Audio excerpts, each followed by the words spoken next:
बच्चों, आपके सामने 100 शब्द प्रति मिनट गति का डिक्टेशन दे रहा हूँ। Yes, start. प्रधानमंत्री नरेंद्र मोदी फिलहाल देश के सबसे प्रभावी वक्ता और कम्युनिकेटर हैं, इसमें कोई संदेह नहीं है। वह अपनी इस शक्ति का इस्तेमाल अनेक उद्देश्यों के लिए करते हैं, इसलिए जब भी वह देश को सीधे संबोधित करते हैं तब सबको यह उत्सुकता और कुछ व्यग्रता भी होती है कि आखिर इस बार प्रधानमंत्री क्या कहने वाले हैं। वैसे भी वह संभवतः देश को सबसे ज़्यादा बार सीधे संबोधित करने वाले प्रधानमंत्री हैं। उनका सोमवार का उद्बोधन मुख्यतः दो नीतिगत घोषणाओं के लिए था और इस मौके का एक और इस्तेमाल उन्होंने कोरोना से लड़ने की सरकार की रणनीति व टीकाकरण अभियान के क्रियान्वयन की आलोचना का जवाब देने के लिए किया।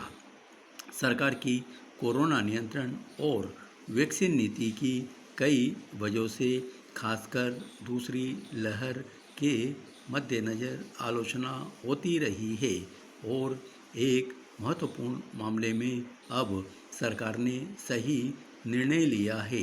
केंद्र सरकार ने यह तय किया है कि अब वैक्सीन निर्माताओं से 75% वैक्सीन वह खुद ही खरीदेगी, यानी राज्यों के हिस्से की वैक्सीन खरीदने की जिम्मेदारी भी अब केंद्र सरकार की होगी। सिर्फ निजी अस्पताल ही अपना 25% कोटा वैक्सीन निर्माताओं से सीधे खरीदेंगे और हर टीके पर 150 रुपये का सेवा शुल्क ले सकेंगे। जब केंद्र सरकार ने पहले अपनी वैक्सीनेशन पॉलिसी घोषित की थी, जिसमें राज्यों को 25% वैक्सीन सीधे खरीदनी थी, तभी यह बात सामने आई थी कि इससे राज्यों की मुसीबत बढ़ जाएगी। एक तो राज्यों को केंद्र के मुकाबले दोगुना कीमत चुकानी थी और दूसरे अलग अलग राज्य को कितनी वैक्सीन मिल पाएगी इसे लेकर भी अनिश्चय था। राज्यों पर 45 साल से कम उम्र के सभी नागरिकों को वैक्सीन लगाने की जिम्मेदारी उठानी थी और दूसरी लहर के मद्देनज़र लोगों में वैक्सीन लगाने की जो जल्दबाजी थी, उससे कई राज्यों में वैक्सीन की कमी होने लगी। ऐसे में कई राज्यों ने अंतर्राष्ट्रीय बाजार से सीधे वैक्सीन खरीदने की कोशिश भी की, पर वे इसलिए नाकाम रहे कि वैक्सीन बनाने वाली कंपनियां राज्यों से सीधे लेन देन करने को तैयार न थी। तभी से कई जानकार और राज्य सरकारें भी कहती रही हैं कि वैक्सीन खरीदने का काम केंद्र सरकार को करना चाहिए।